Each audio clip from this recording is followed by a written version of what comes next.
Perjalanan proyek kami diawali dengan kunjungan ke kantor Bea Cukai Magelang untuk memahami proses ekspor bagi pelaku UMKM. Setelah memperoleh pemahaman mengenai proses ekspor, kami melanjutkan kunjungan ke PT Delis Food Borobudur Sejahtera, sebuah UMKM yang bergerak di bidang pengolahan produk herbal dan juga rempah-rempah. PT Delis Food Borobudur Sejahtera ini berlokasi di Desa Wonorejo, Kecamatan Borobudur, Kabupaten Magelang, Jawa Tengah. Dalam kunjungan ini, kami disambut langsung oleh Ibu Elisa Anggraini selaku pendiri dan pemilik PT Delis Food Borobudur Sejahtera, sekaligus selaku narasumber dalam wawancara kami.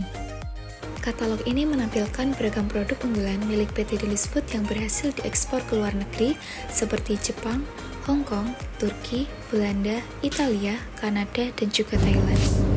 Ya, sebelumnya, Assalamualaikum warahmatullahi wabarakatuh. Selamat siang. Mohon maaf ya waktunya Ibu, siang-siang sama saya perwakilan dari teman-teman mahasiswa program studi manajemen Fakultas Ekonomi Universitas Negeri Magelang mengucapkan terima kasih yang sebanyak-banyaknya udah memperbolehkan kami, mengizinkan kami untuk berkunjung serta observasi dan menyaksikan. Seperti yang saya sampaikan di WhatsApp kemarin, tujuan kami ke sini untuk bincang-bincang terkait ekspor sedikit saja. Delis Food itu dari Delis itu delicious. Oke. Itu makanan. Kenapa kok ada Roselis aja Delis Food? Itu ibu itu mikirnya Delis Food itu umbrella brand namanya. Umbrella brand itu kayak misalnya Unilever. Berarti platform jualannya itu melalui Google Business itu ya Bu? Kalau ya ekspor itu biasanya mereka dapat infonya dari Google Business. Sama website. Websitenya ibu nggak punya website sendiri, tapi gini, ibu itu banyak rekanan dan banyak reseller yang menggunakan produknya ibu kan. Mereka tuh biasanya setelah melihat itu juga golek-golek dewe itu loh, namanya pembeli kan biasanya nyari-nyari gitu kan. Akhirnya nemulah ini gitu loh. Kunci sukses menurut ibu apa buat UMKM yang mau ekspor ke luar negeri? Konsisten, Mbak. Kunci suksesnya cuma konsisten dan fokus. Melalui sesi wawancara, kami memperoleh wawasan perjalanan usaha PT Delis Food. Berbekal pemahaman tersebut, kami mengusulkan ekspansi ke Singapura dan Korea Selatan untuk mendukung pengembangan pasar internasional. Halo Pak Budi dan teman-teman, saya Muhammad Hitam. Insight terbesar yang saya dapatkan dari Project Based Learning ini adalah memahami bagaimana realitas antara teori pemasaran internasional dengan proses eksekusi real di lapangan. Turun langsung ke Bea Cukai dan UMKM telah membuka mata saya bahwa ekspansi global bukan hanya sekedar mencari atau memilih negara tujuan saja, melainkan bagaimana cara kita menyiasati regulasi, birokrasi logistik, serta menyesuaikan perilaku konsumen lokal yang ada di negara tersebut. Berdasarkan proses dan komitmen yang telah saya lalui, saya mengharapkan nilai A untuk mata kuliah pemasaran internasional ini.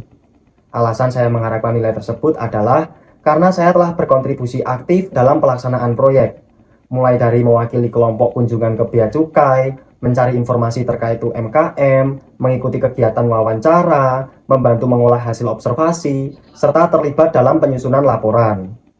Saya berusaha menjalankan tanggung jawab dan berkontribusi dengan baik demi keberhasilan proyek bersama teman-teman. Halo, aku Rena. Jadi, insight yang saya dapatkan dari proyek ini yaitu saya menjadi tahu bahwa manajemen internasional itu bukan hanya sekedar melakukan ekspor ke luar negeri, tapi juga kita harus mempunyai kesiapan dari segi administrasi dan juga mempunyai strategi yang tepat. Nah, nilai yang saya harapkan dari mata kuliah ini yaitu A, karena saya berkontribusi secara langsung dalam proyek ini mulai dari wawancara, observasi, dan juga penyusunan laporan. Dan saya juga bisa berusaha memastikan bahwa hasil yang kita analisis ini adalah sesuai atau relevan dan bisa diterapkan. Selama mengikuti proyek SJBL dari mata kuliah pemasaran internasional ini, insight yang saya dapatkan adalah saya bisa memahami bagaimana ekspor itu berjalan, lalu tentang persyaratan, perizinan, dan kunci sukses seorang eksportir.